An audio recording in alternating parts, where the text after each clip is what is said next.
11h30 sur France News Radio.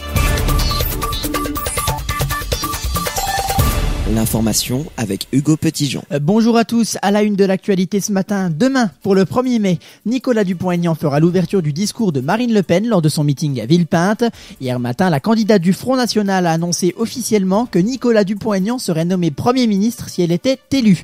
Pendant ce temps-là, Alain Juppé appelle à voter Emmanuel Macron pour éviter, je cite, le malheur du FN. Le président de la République a mis en garde les Français contre, je cite, le risque majeur de la présence de l'extrême droite à l'Élysée. Marine Le Pen donc qui a exprimé sa position sur une monnaie nationale pour la France.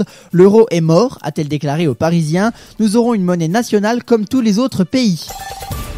Donald Trump a vanté son bilan qu'il trouve, je cite, très palpitant et très productif. Il ne s'est en revanche pas présenté au dîner des correspondants de la presse tenu samedi à Washington. Selon lui, il serait maltraité par les médias qu'il définit comme, je cite, un vaste groupe de comédiens d'Hollywood. Le même jour, la Corée du Nord a procédé à un tir de missile contre les États-Unis qui a échoué. Un même tir de missile contre le même pays avait échoué le 15 avril dernier. Donald Trump, lui, s'est empressé de poster un message sur son réseau social favori. Je cite, la Corée du Nord a manqué de respect aux souhaits de la Chine et de son président hautement respecté lorsqu'elle a lancé, néanmoins sans succès, un missile aujourd'hui mauvais.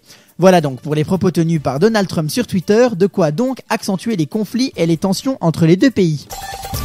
En Turquie, des émissions de télévisées de rencontres amoureuses ont été interdites et 4000 fonctionnaires ont été congédiés. Cette décision intervient après que 2 décrets aient été publiés ce samedi.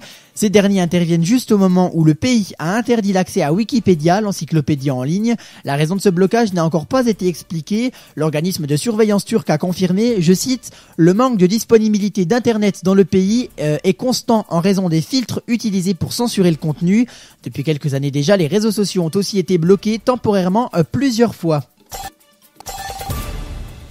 Voilà, pour le bref de l'actualité, on fait un petit point sur le trafic. Eh bien, pour aujourd'hui, ce n'est pas trop chargé sur les routes. Bison Futé annonce vert dans le sens des départs et des retours.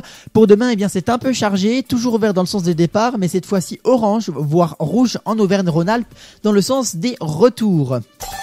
Voilà pour le trafic, on fait un point sur la météo. Cet après-midi, la perturbation va s'étendre jusqu'à l'est de la France, à l'exception des régions Grand Est, Bourgogne-Franche-Comté et la Corse, où le beau temps perdurera. Les températures, quant à elles, iront de 9 à 17 degrés au nord et de 9 à 16 degrés au sud.